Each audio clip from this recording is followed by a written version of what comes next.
அஸ்ஸலாமு அலைக்கும் வரஹ்மத்துல்லாஹி வபரகாத்துஹு. எல்லாம் அல்ல அல்லாஹ்வின் நல்லடியார்களே, இங்கு அமர்ந்திருக்கும் பெரியோர்களே, தாய்மார்களே, நான் இன்று உங்கள் முன்னால் பேச எடுத்துக்கொண்ட தலைப்பு என்னவென்றால் உஹது போரின் படிப்பினை.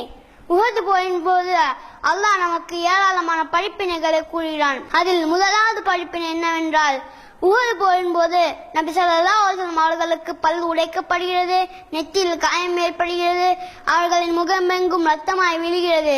அப்போதுதான் நபி ஸல்லல்லாஹு அலைஹி வஸல்லம் ஒரு வார்த்தையை சொன்னார்கள், கைஃப துஃப்லிஹு கௌமுன் ஹதா பிநபியிஹிம். அவர்களின் நபியை இவ்வாறு செய்தவர்களுக்கு எப்படி வெற்றி பெற முடியும் என்று கேட்டார்கள். அதற்காகவே அல்லாஹ் ஒரு வசனத்தை இறக்கினான், வஹுவ யதூஹும் இலா ரப்பிஹிம் அஸ்ஸா வஜல்ல. நபியே, நீங்கள் எப்படி கூறலாம், நான் உங்களுக்கு இந்த அதிகாரம் தரவில்லை என்று அல்லாஹ் கூறுகிறான். நபி ஸல்லல்லாஹு அலைஹி வஸல்லம் அவர்கள் ஒரே ஒரு அதிகாரத்தை எடுத்ததுனால அல்லாஹ் ஒரே ஒரு அதிகாரத்தை கூட பார்க்காம அதை தடை செய்தான். இதுல இருந்து நம்மளுக்கு என்ன படிப்பினா, இங்கு உள்ள அனைத்து அதிகாரமும் ஏகவானாகி அல்லாஹ் ஒருவனுக்கு மட்டும்தான் நல்லது, அதை நம்ம நம்பணும். இது முதலாவது படிப்பினை. இரண்டாவது படிப்பினை என்னவென்றால் மறைவானவற்றை நபின்னா இதோ இந்த பாபா சொன்னா சரி, இந்த இமாம் சொன்னாலும் சரி சொல்லுவாங்க. சில இமாம்கள் நபி ஸல்லல்லாஹு அலைஹி வஸல்லம் அவர்களுக்கே மறைவான சக்தி அல்லாஹ் தந்துருவான்னு சொல்லுவாங்க.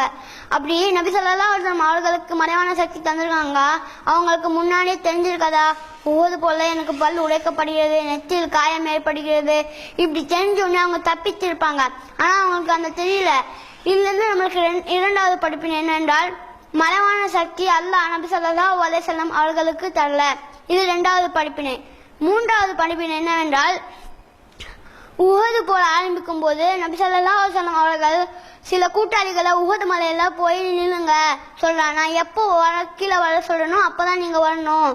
ஏன்னா இங்க சண்டை போட்டிருக்கும் போது காஃபிர்களோட கூட்டாளிகள் உஹது மலையில இருந்து வந்துடுவாங்க, அதனால அவங்களால ஒன்றும் பண்ண முடியாதுன்னு சொல்லி நபி ஸல்லல்லாஹு அலைஹி வஸல்லம் அவர்கள் சில கூட்டாளிகளை உஹது மலையில வைக்கிறாங்க. இங்க வந்து சண்டை போட்டு முடிஞ்சு சில ஆயுதம்லாம் கீழே கிடக்குது. அவங்க என்ன நினைச்சிட்டாங்கன்னா, உஹது போர் முடிஞ்சிச்சு, வாங்க சீக்கிரமா போய் கனிமத் பொருட்களை எடுத்துக்கலாம்னு சொல்றாங்க. அப்போதான் ஒரே ஒரு நபர் மட்டும் உஹது மலையில நிக்கிறாங்க.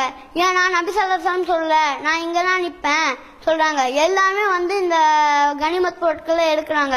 அப்போதுதான் காஃபிர்கள கூட்டாளிகள்லாம் வந்து இவங்கள இது பண்ணிடுறாங்க. இதுல இருந்து நமக்கு என்ன படிப்பினா, தலைமைக்கு கட்டுப்பட்டு நல்ல மக்களா அல்லாஹ் உங்களையும் என்னையும் மாக்கி அறிவிக்குவான் என்று கூறி எனது உரையை முடித்துக் கொள்கிறேன்.